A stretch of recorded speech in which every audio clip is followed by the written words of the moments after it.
सबसे पहले तो जो मेरे दिमाग में चल रहा है वो ये चल रहा है कि जब हम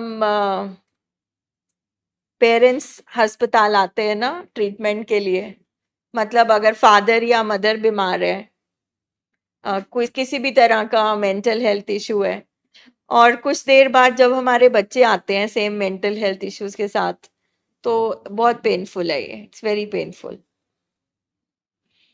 क्योंकि हम देखते हैं ऐसे, है ना? तुम्हें क्या लगता है इसके बारे में?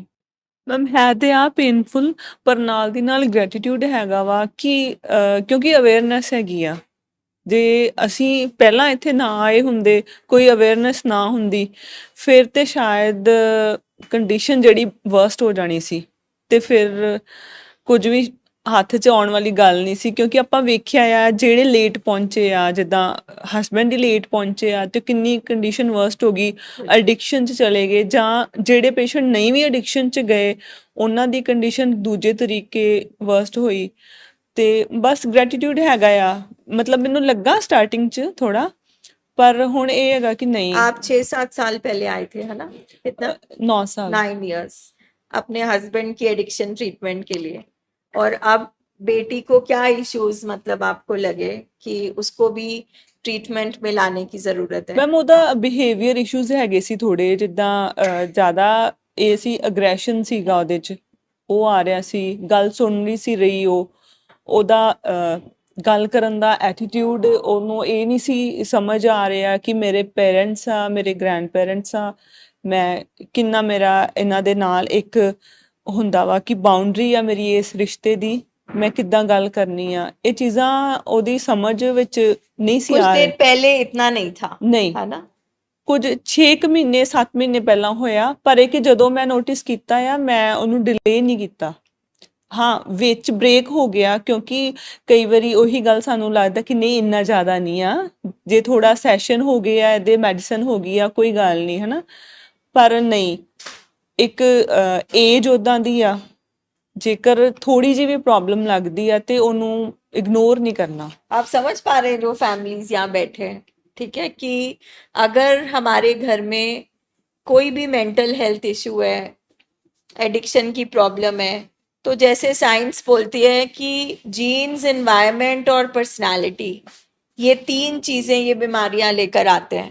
तो एज अ फैमिली होने के नाते भी, और एक फैमिली काउंसलर होने के नाते भी, मतलब हम देखते हैं कि जब पेरेंट्स मतलब फादर या मदर ठीक हो रहे हैं, तो उनके बच्चों का इलाज शुरू हो रहा है, जबकि मतलब उनके अंदर जो दबी हुई चीजें पड़ी थी, उनके अंदर जो उन्होंने ट्रॉमा सहा during the course of illness, तो मतलब हम देख पा रहे हैं कि कैसे जीन्स भी ट्रैवल करते हैं बीमारी के, कि फादर अब रिकवरी में है, अब बच्चों का इलाज चल रहा है, या फिर वाइफ का इलाज चल रहा है, या फिर मदर फादर का इलाज चल रहा है।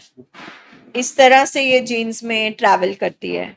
ਮੈਮ ਉਹੀ ਚੀਜ਼ ਹੋ ਰਹੀ ਸੀ ਸਟਾਰਟਿੰਗ 'ਚ, ਤੇ ਮੈਨੂੰ ਲੱਗਦਾ ਜਦੋਂ ਇੰਨਾ ਧਿਆਨ ਨਹੀਂ ਦਿੱਤਾ, ਇਨੇਬਲਿੰਗ ਪ੍ਰੋਵੋਕਿੰਗ ਹੀ ਚੱਲਦੀ ਪਈ ਸੀ, ਪਰ ਫਿਰ ਇੱਕਦਮ ਜਦੋਂ ਥੋੜ੍ਹੀਆਂ ਜਿਹੀਆਂ ਚੀਜ਼ਾਂ ਥੋੜ੍ਹੀਆਂ ਜਿਹੀਆਂ ਹੀ ਉੱਪਰ ਹੋਣ ਲੱਗੀਆਂ ਤੇ ਸਮਝ ਆਈ ਕਿ ਨਹੀਂ, ਫਿਰ ਬੈਠ ਕੇ ਜਿੱਦਾਂ ਮੀਟਿੰਗਸ ਵਿੱਚ ਵੀ ਜਾਂ ਉੱਦਾਂ ਵੀ ਸਾਰਾ ਕੁਝ ਸੈਲਫ ਟਾਕ ਕੀਤੀ ਕਿ ਬੜਾ ਕੁਝ ਆ, ਹੈ ਨਾ, ਉਹਦੇ ਚਾਈਲਡਹੁੱਡ ਟਰੋਮਾਸ ਵੀ ਹੈਗੇ ਆ, ਜੀਨਸ ਵੀ ਹੈਗੇ ਆ ਉਹਦੇ 'ਚ, ਉਹਨੂੰ ਜੋ ਸਟਾਰਟਿੰਗ ਤੋਂ এনवायरमेंट ਮਿਲਿਆ, ਤਾਂ ਹੁਣ ਵੀ ਮਤਲਬ ਇਹ ਸੀਗਾ ਕਿ ਜਿੰਨਾ ਟਾਈਮ ਮੈਂ ਉਹਨੂੰ ਦੇਣਾ ਚਾਹੀਦਾ ਸੀ ਹਸਬੈਂਡ ਦੇ ਟ੍ਰੀਟਮੈਂਟ ਕਰਕੇ, ਸਿੰਗਲ ਚਾਈਲਡ ਹੋਣ ਦਾ ਵੀ ਇੱਕ ਹੁੰਦਾ ਆ ਬੱਚਿਆਂ 'ਚ, ਤੇ ਉਹ ਨਹੀਂ ਉਹਨੂੰ ਮਿਲਿਆ ਨਾ ਟਾਈਮ, ਉਹ ਬਹੁਤ ਸਾਰੀਆਂ ਚੀਜ਼ਾਂ ਜਿਹੜੀਆਂ ਵਾ ਉਹ ਇਕੱਠੀਆਂ ਹੋ ਕੇ।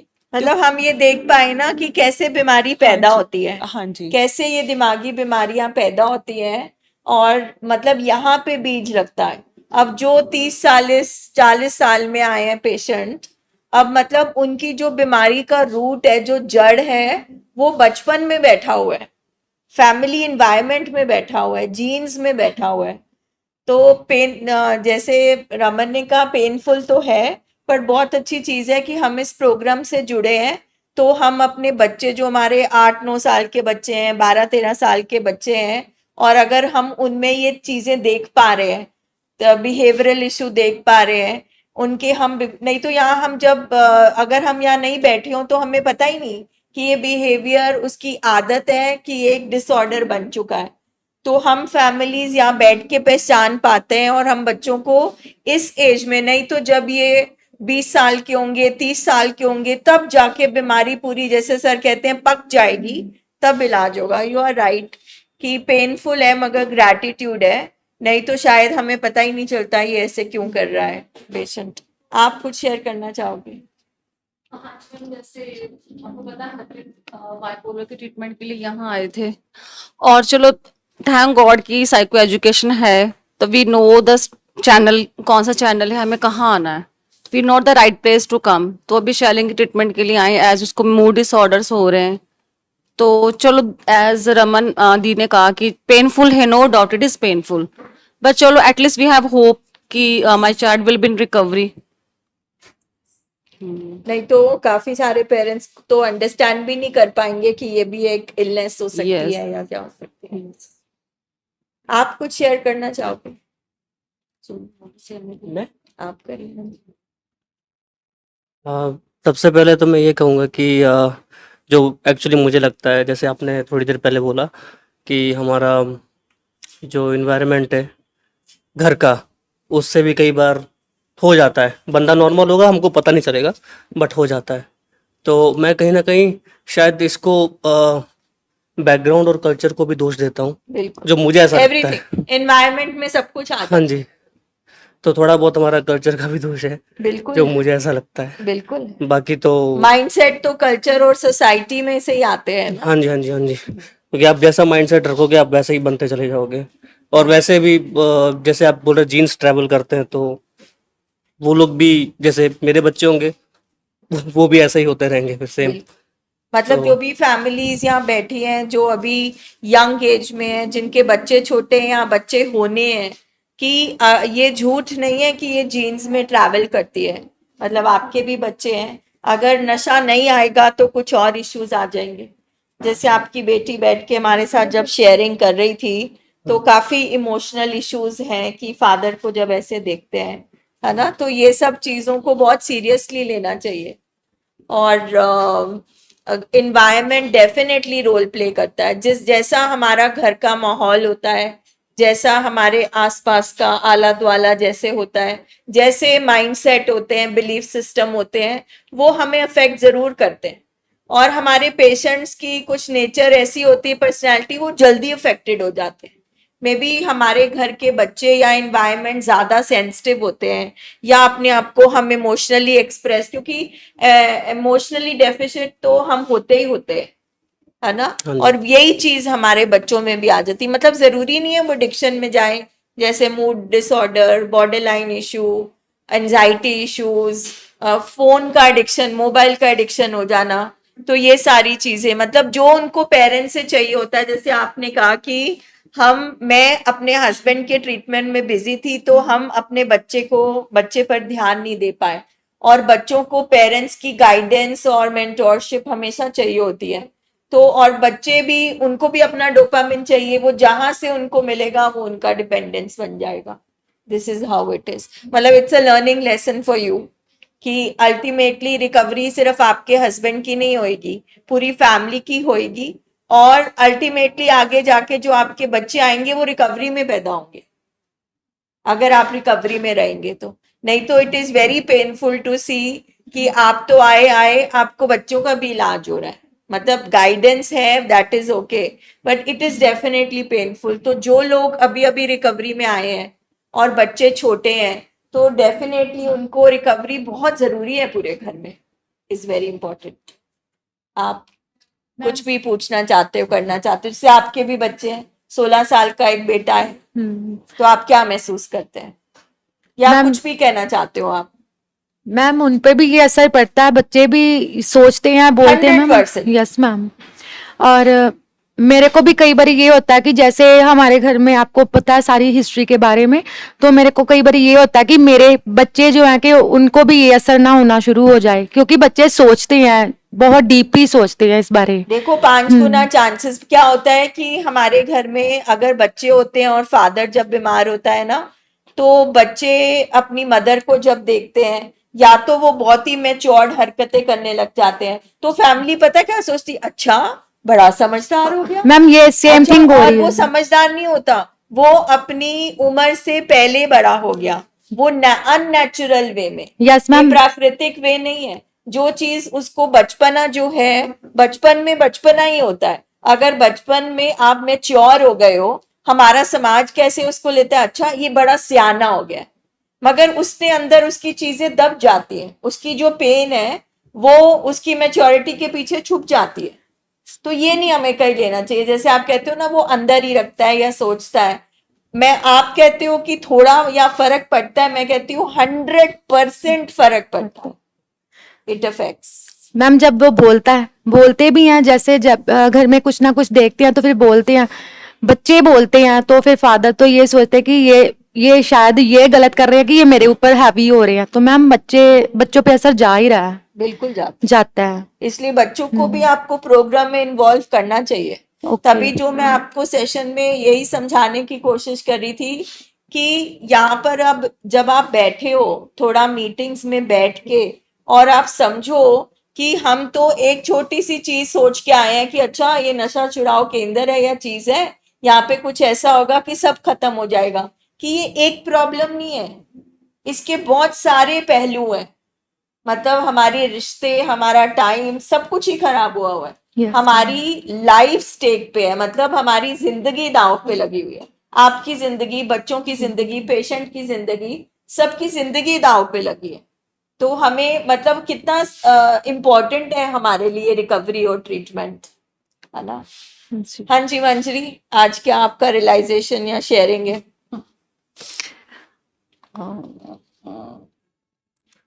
कुछ ऐसा खास तो नहीं है, लेकिन जो मेरे मन में एक थॉट आ रहा है वो हम शेयर करेंगे। मुझे ऐसा लगता है कि एक हेल्दी नेशन के लिए एक हेल्दी फैमिली जरूरी होती है, और उस हेल्दी फैमिली में एक हेल्दी माँ की जरूरत होती है, जो बच्चों को हेल्दी चीजें ट्रांसफर कर सके, चाहे इमोशनली हो, फिजिकली हो, मेंटली हो। तो मुझे लगता है कि कहीं ना कहीं सोसाइटी को और सबकी एक जिम्मेदारी है कि माँ हेल्दी रहे हर तरीके से, और उसको वो वैल्यू और चीजें मिलनी चाहिए जो हम बाहर बाहर देते हैं, वो उस औरत को मिलना चाहिए, उस घर में रहने वाली, जो एक अच्छी फैमिली बना सके और एक अच्छा नेशन बना सके। You're very right, but I will feel both parents need to be healthy. बिल्कुल Because अगर बिल्कुल healthy wife नहीं है तो वो healthy mother कभी नहीं बनती। हाँ बिल्कुल बिल्कुल So parents have to be healthy. बिल्कुल मैम, मतलब पेरेंटिंग के लिए भी आई थिंक जरूरी है दोनों का हेल्दी होना। चाहिए। बिल्कुल राइट, वेरी राइट। हाँ जी मैम। जैसे अभी मेरा बेटा हर्मिटेज में गया है, पहले तो मुझे उसे देख के, आपको पता है जो हालात थे यहाँ पे स्टार्टिंग में, तो बिल्कुल भी मतलब विश्वास ना करने वाली बात थी कि वो ठीक हो जाएगा, क्या होगा क्या नहीं, बड़े मल्टीपल क्वेश्चंस थे माइंड में। अभी तो एक दो बार मिले हैं हम, कुछ होपफुल हैं और आगे से बेटर भी है। मेरा तो यही है, और तो कुछ तो मेरा आपसे एक क्वेश्चन है कि आप डेटा इंटरवेंशन के लिए आपको गाइड किया गया, हाँ जी। आपको क्या समझ आया? डेटा इंटरवेंशन क्या चीज है? एक्चुअली इसका बचपन से ही कुछ एक प्रॉब्लम्स जो है ना, वो तो है ही स्टार्टिंग से, जो कि हमें समझ नहीं, डेटा इंटरवेंशन क्या चीज है? हम फैमिली से चिट्ठियां लिखवाते हैं, हम फैमिली से बोलते हैं कि क्यों आए, कारण लिखिए इसके बारे में, तो आपको क्या समझ आया, इसका क्या काम है, मतलब हम ये क्यों करा रहे हैं? एक्चुअली जो बच्चे के जो भी है ना चीजें, उनको हम नेगेटिवली भी लेते हैं, नेगेटिव भी लेते हैं, उनको डांट डपट करते हैं, मारते हैं, क्या कुछ करते हैं, पर जो बच्चों को बहुत ज्यादा मतलब डीपली महसूस होती है, उनको मन में ये चीजें वो बहुत गहराई से सोचते हैं, हमने ये कभी सोचा भी नहीं होता। और कुछ एक पेरेंट्स ने, कुछ हो सकता है डाटा इंटरवेंशन जिन्होंने दिया होगा, तो वो पिन पॉइंट उनको करती हैं बातें। ऐसा मैम ने बोला था कि ऐसी बातें नहीं लिखनी उनको आपने डाटा इंटरवेंशन। देखिए, हम एक हॉस्पिटल में बैठे हैं और हम एक बीमारी का इलाज कराना हाँ जी, हाँ है जी। ना, तो आप किसी भी बीमारी को लेकर जब एक डॉक्टर के पास जाते हैं, मान लीजिए वायरल है छोटा मोटा, तो डॉक्टर पूछेगा अच्छा बुखार तो नहीं हुआ, खांसी तो नहीं आ रही, मतलब ठंड तो नहीं लग रही, तो आप लक्षण बताओगे ना, आपको कुछ दिखा तो आप डॉक्टर के पास गए। बिल्कुल। तो अब जब आप यहाँ पर बीमारी के लिए आते हैं ट्रीटमेंट के लिए, तो ऐसे कौन से लक्षण हमने देखे, ऐसी कौन सी हमने चीजें देखी जिसकी वजह से हम इस हॉस्पिटल में आए। हाँ जी। तो जैसे लक्षण है बुखार होना, लक्षण है उल्टी आना, लक्षण है पेट दर्द होना, निमोनिया में लक्षण है ठंड लगना। हाँ तो जी। इसी तरह से हमारी बीमारी के क्या लक्षण है, हमारी बीमारी के क्या लक्षण है? अग्रेशन हाँ है, जी सर। एंगर है।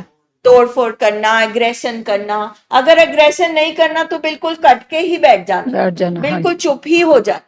मतलब ये नहीं कि ये बीमारी का लक्षण सिर्फ गुस्सा है, इसका जो एक्सट्रीम है कि हम अपने आप को आइसोलेशन में रख लेते हैं, किसी से बात नहीं करते, जरूरत से ज्यादा किसी चीज को लेके शक हो जाना। तो डेटा इंटरवेंशन में आप क्या लिख रहे हैं, एक माँ, आपका अगर मैं एग्जाम्पल दूं, एक माँ दिल से चिट्ठी लिख रही है अपने बेटे को, और वो ये बोल रही है कि मैं तुम्हारी मदर हूं और इस बीमारी के दौरान जो हुआ वो मैं शेयर करना चाहती हूँ। क्योंकि हमारे पेशेंट अगर उनकी मत काम नहीं कर रही तो उनको डिनायल है, उनको नहीं पता वो बीमार है, या जब उनको तलब होती है तो वो बोलते हैं कोई बड़ी बात नहीं है, छोड़ दूंगा, ये कर दूंगा। वो कन्फ्रंट करते हैं, वो डिनायल में चले जाते हैं, वो मानते नहीं है, हावी हो जाती है तलब उनके अंदर। ठीक है, तो उस टाइम हमारे सामने ये जो डेटा होता है, ठीक है, वो बताता है कि देखो ये सब कुछ हुआ इस बीमारी के कारण।